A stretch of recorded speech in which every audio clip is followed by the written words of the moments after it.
Good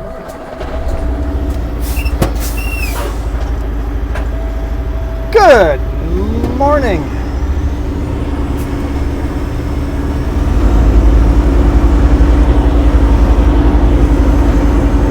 How are you all fine people doing today?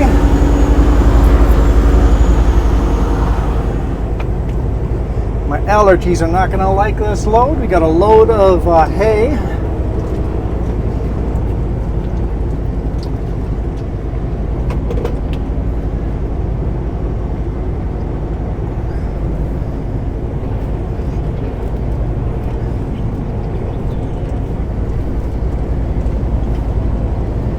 Just west of Creston.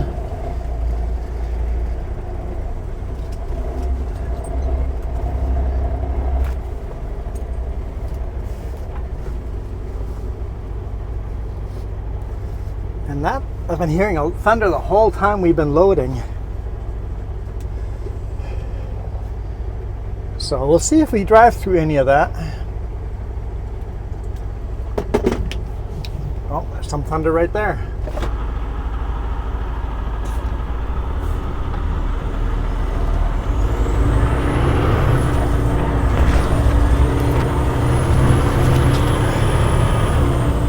Rear facing cam, trailer cam doesn't work on a load like this.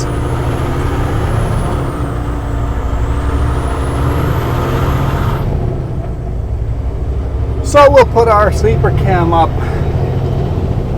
I think that's why I use a sleeper cam. Whenever I don't have a good shot,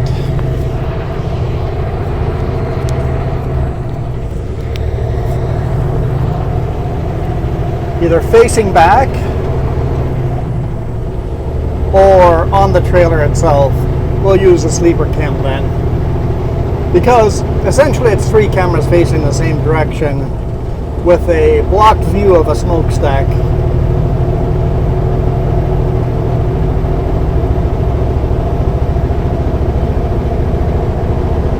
I really loved the sleeper cam at first. I think I just love new ideas, but I gotten over it. It's not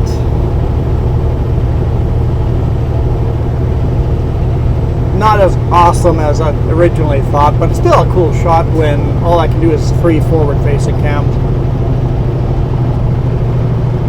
Old Channel Bridge. Oh, there starts the rain already.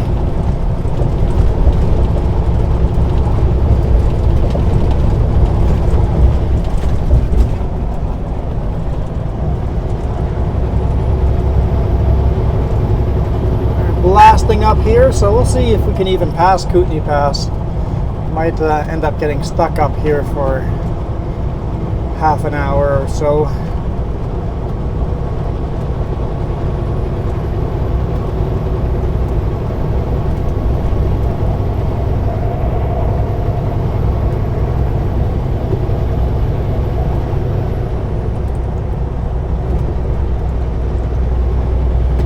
Give us a chance to do the paperwork and stuff if we get stuck, and maybe download this video onto the laptop.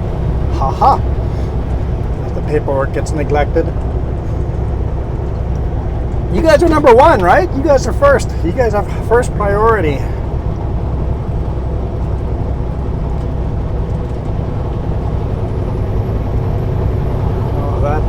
Small flatbed there looked like he blew an engine. Getting lots of oil down underneath his engine. There we go, a little harder rain. We need the rain. Don't really need the lightning because that starts forest fires.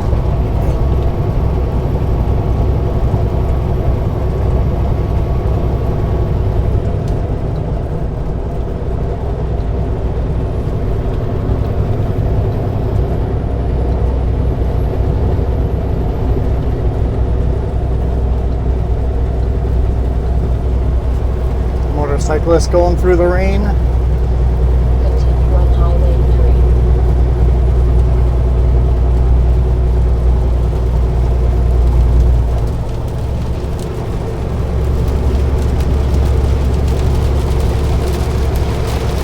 hard rain. Nice.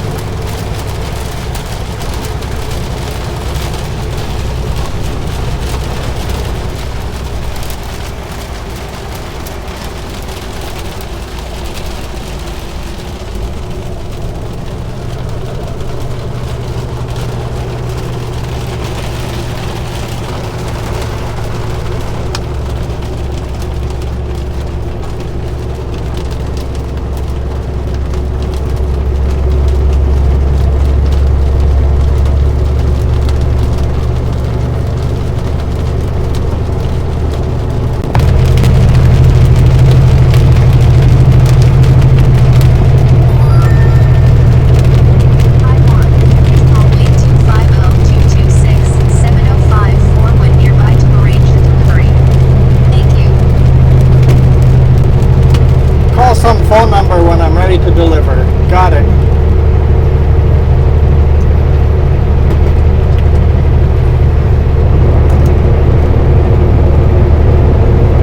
This load is just going over Kootenay Pass to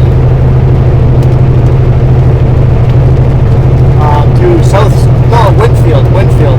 So from Preston to Winfield, a short little run.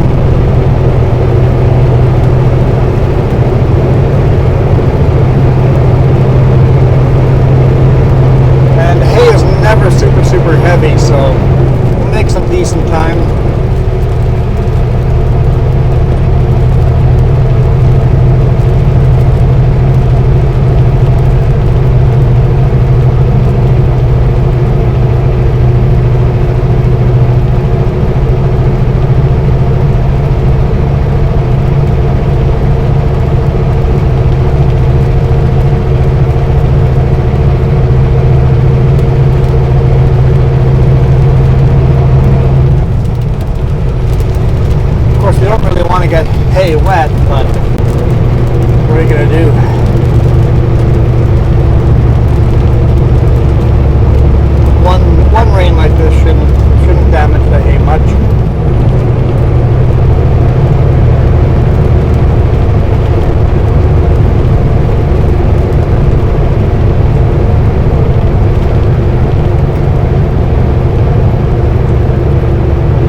disappointed, actually.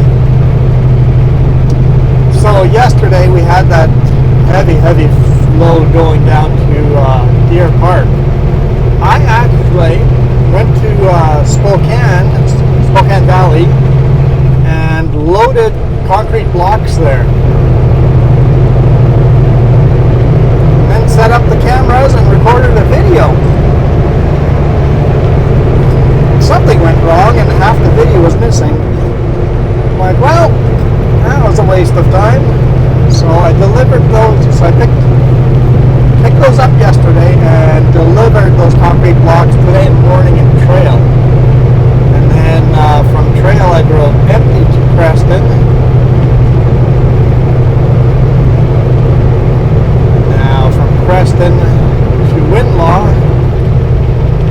They said I was loading a Klesnikov today morning, but well, obviously that hasn't happened, so plans have changed.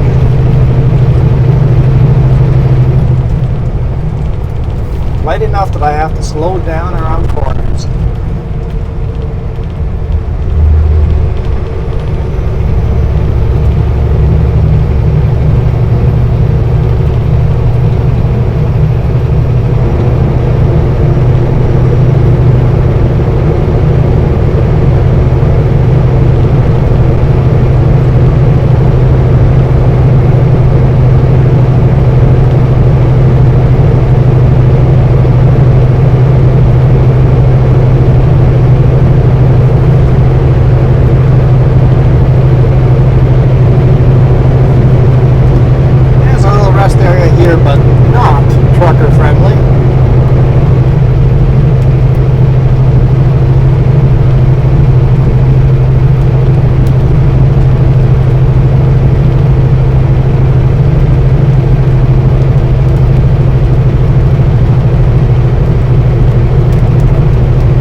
Sound any clearer?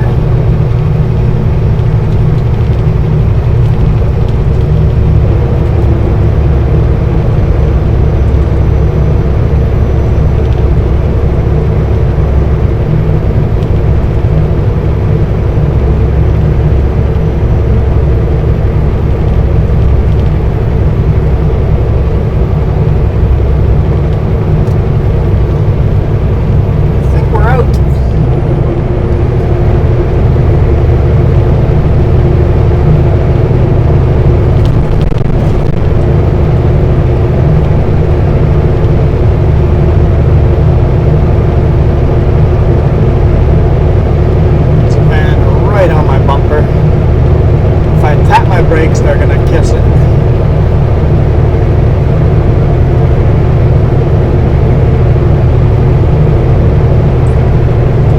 Put it this way, I can't see them. I see a slight shadow back there, and I know a van caught up with me. See how that truck has a shadow? Every car has a slight gray shadow. That's the shadow I see behind me.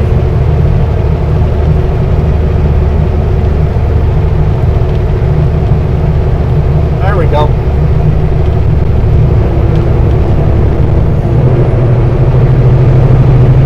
Yeah, we actually rely on those gray shadows a lot because so much traffic gets so close that we can't see it.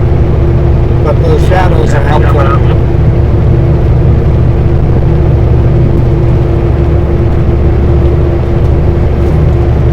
Something coming up, so probably one of their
shadows behind me, so...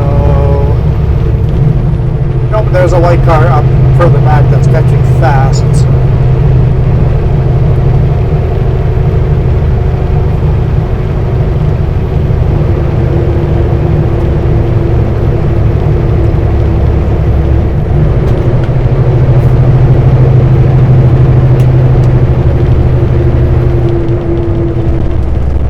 Super B of lumber versus a quad deck of hay.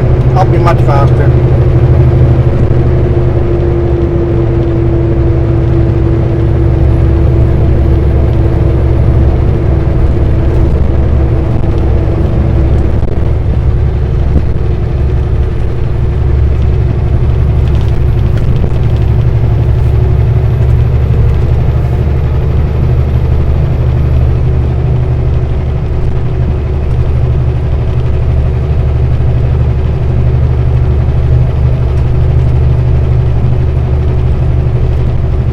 Just politely follow.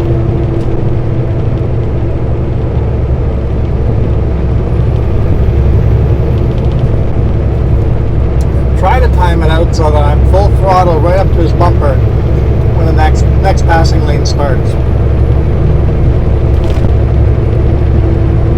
The trick is not to start too early and not to start too late.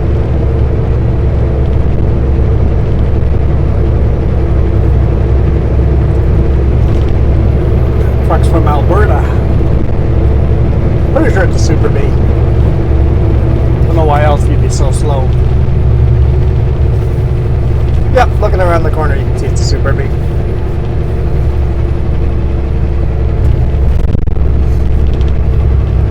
Here we go. Sorry car, if you think you're going to pass me in this passing zone, you're mistaken.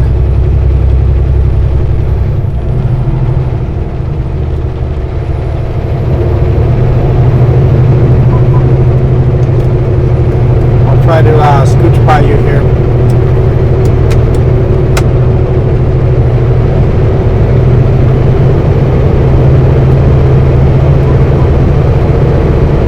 It's not on his radio.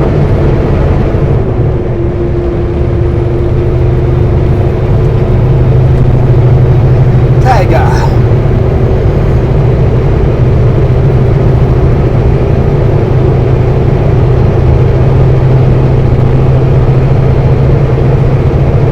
Point of getting a lane over because it ends right here. It would only motivate that car behind me to make a dumb move.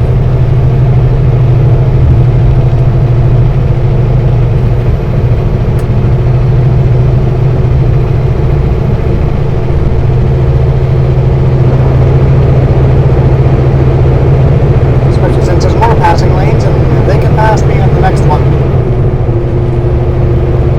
Or they can pass me here right now.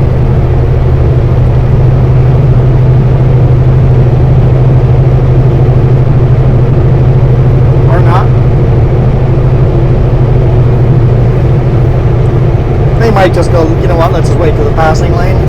But I would have done so.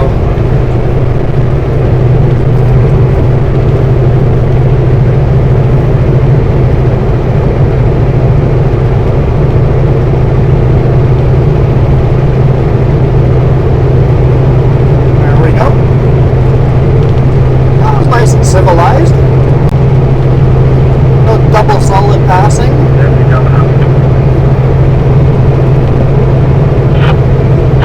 Stop.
I was wrong on both.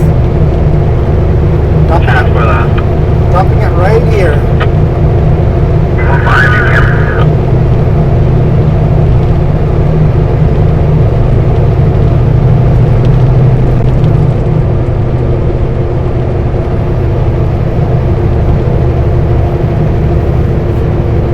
That there is Kootenay Mountain. I think that's Kootenay Mountain. It's Kootenay Pass. That's got to be Kootenay Mountain, right? I could be wrong. I've always thought of that as Kootenay Mountain. The actual summit.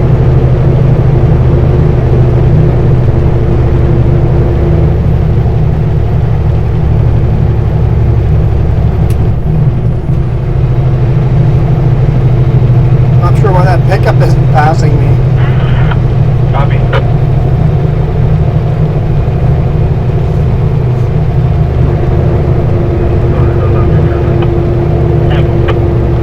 Another pickup coming up that's going to pass us, but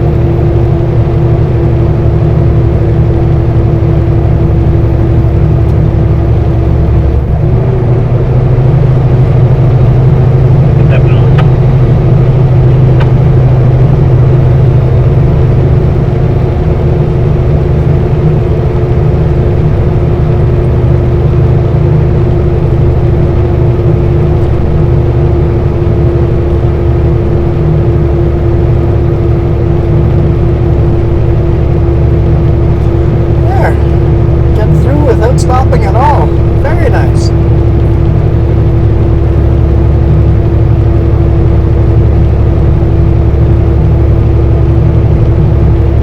This is a Avalanche area, so they're digging this big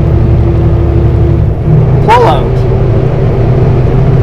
where all the snow is going to sit when the avalanche comes down. Instead of the avalanche sitting on top of the highway, the avalanche is going to sit inside of those pullouts.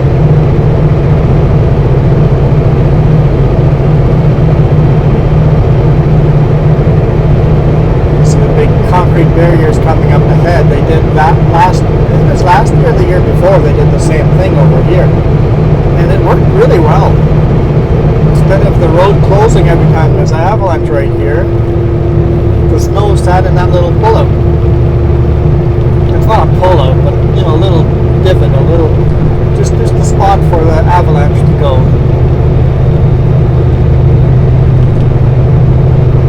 There's another one right over here.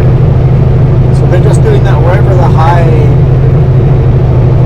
avalanche areas are.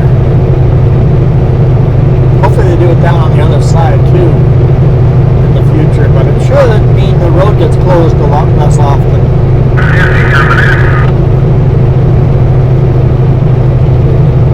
She's coming down.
Will be doing 25 kilometers an hour, half the speed we are up this section. It's a really hard climb. When people ask why big rig drives so slow going uphills, downhills, we're going as fast as possible. Fast as possible going uphill. We got the throttle pinned. Trying to push that throttle right through the floor, pinned. Don't have the power to pull loads that heavy up a mountain. Then why are we slow downhill? Because if we're not slow downhill, we're going to burn our brakes out halfway down the hill and then have no brakes for the rest of the hill and be upside down in the river or against the cliff or down a cliff or through a school bus. So we have to drive a speed down that will not overheat our brakes. And why do our brakes overheat faster than car brakes? Because we have all that weight that just wants to roll down that hill. Imagine a big boulder falling down a cliff. That's what our trucks want to do without our brakes. So we have to use our engine brakes to keep us slow as possible. But we still go down as fast and as safely possible. So once again, we're trying to go as fast as possible, uphill and downhill.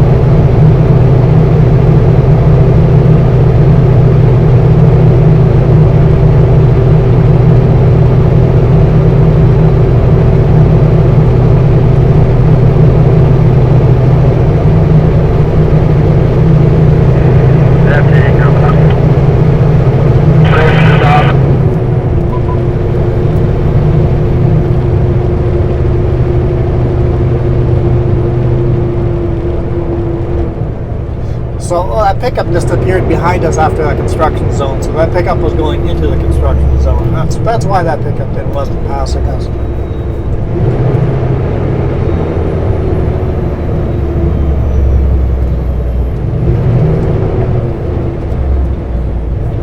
I'll pull a little further ahead. Still kind of like half on the road.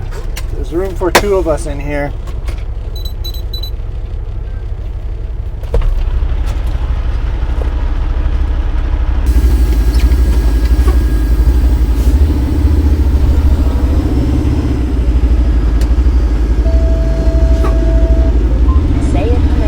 Exit.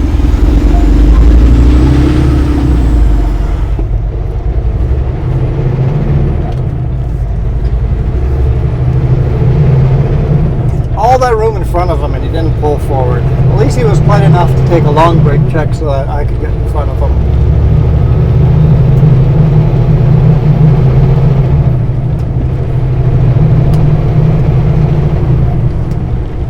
All right.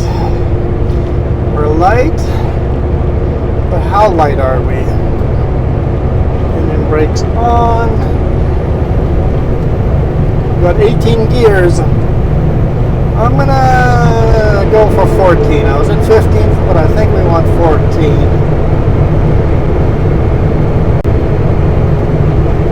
Gotta remember to drive slow enough if we catch up with another Super Bee that's really slow, that I can stop without overheating my brakes. Or if all of a sudden there's a boulder in front of us or an accident, or I need to be able to stop without overheating my brakes. Fan on.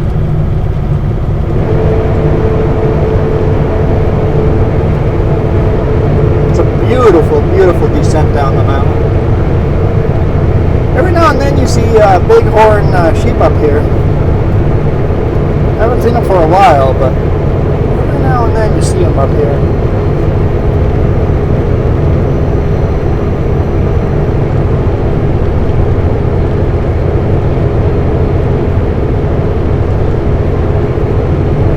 I saw a comment in well, I saw one of you guys commented about used to turn the fan on when you guys went down a steep mountain. We still do that all the time. My fan's on almost every descent. Turn the fan on. The fan has a manual on button on the dashboard. So imagine your car radiator fan having a manual button so you can turn it on and off. It doesn't automatically like in your car or pickup, but you can also override it so you can manually do it.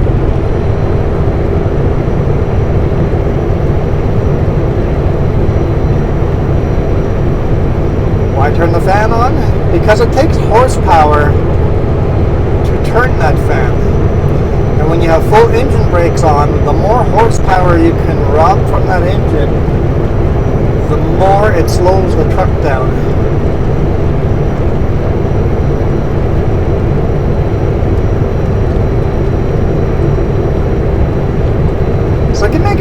kilometers an hour difference with the fan on.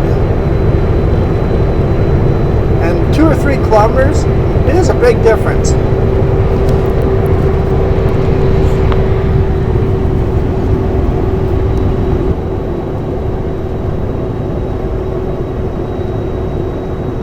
Might not seem like a big difference,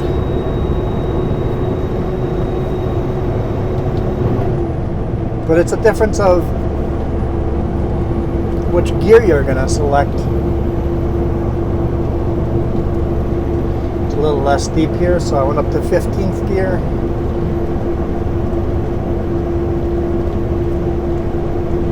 Whatever that would be in the manual.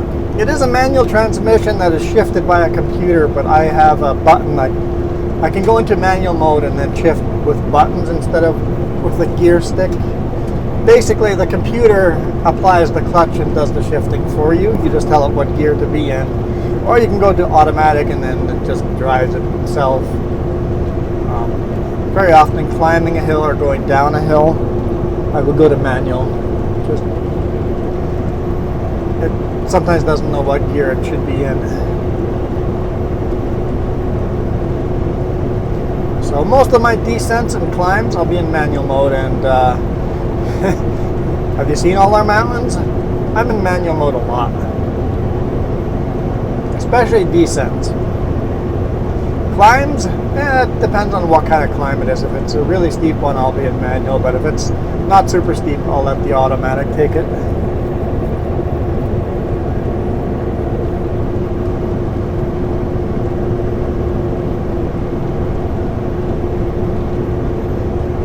Well, I think I'm safe to do one more upshift here.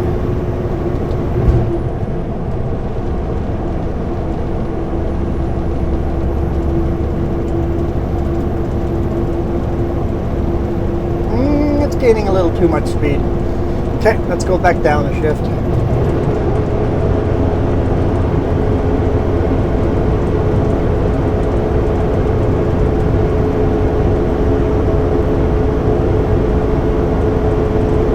Down a shift, down a gear.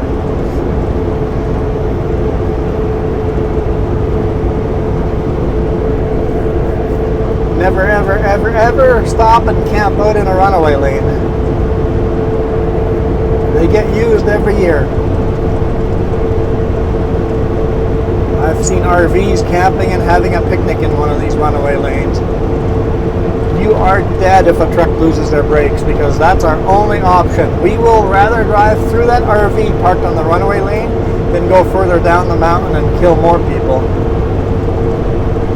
When we lose our brakes, we are taking this exit at full speed and going up that. If you're parked there, morally, we must hit you.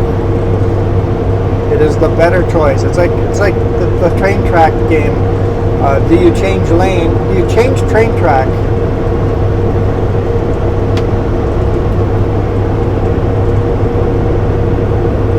If one train track has one person on it and the other train track has 3 on it, do you change the train track so it takes the one with 3? And the right answer is you never change the track.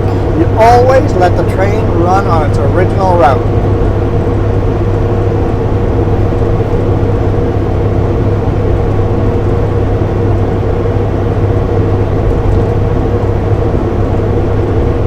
Because those people should have never been on the train track in the first place. The 3 people on the train track right now that you're going to hit should know that there's a train scheduled for that track. The one person on the other track should know there is no train scheduled on that track right now. So you changing the track is murdering that one person. You not changing the track is those 3 people's stupidity for being on that track.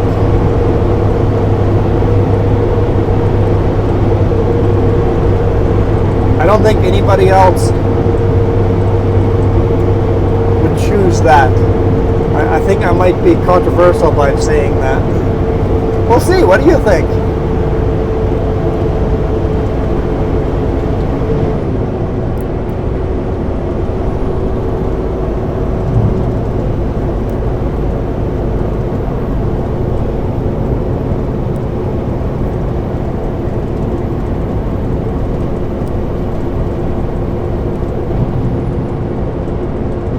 There's a deer in the middle of that big pull out. Another place where they dump rocks. A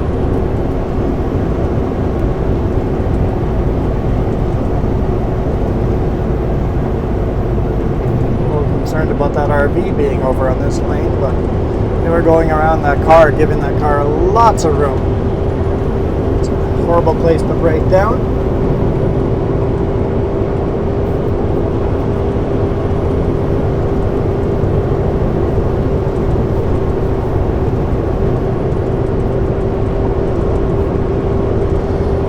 Anywho, I should probably end this video.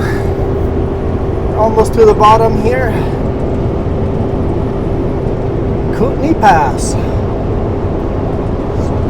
I think it's one of Highway 3's beautiful passes. It's the tallest pass in BC.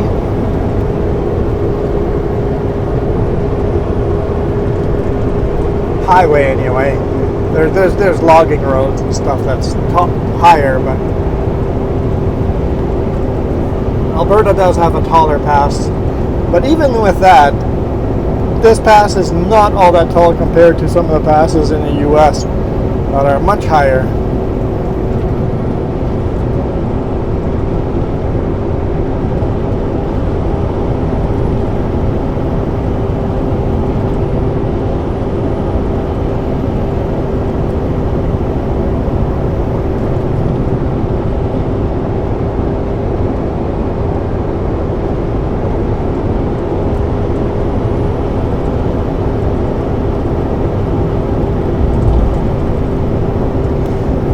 I know. So bad at hanging up.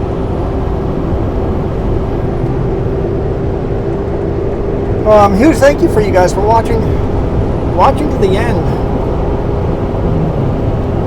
You guys make this possible.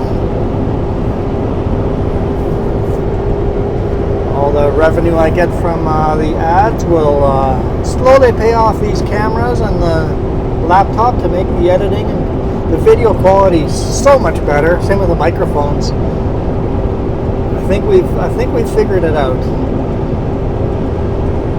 We have definitely stepped everything up a good solid notch with the setup we have now. So kind of nice having better quality. Better quality is expensive though. So thank you for watching. Always appreciate all the watch time. And of course, if you haven't subscribed yet, that makes a huge difference too. The more subscribers, the better. Anyway, I am indeed out of here. I hope you guys enjoyed the little bit of rain and the beautiful views of Kootenay Pass.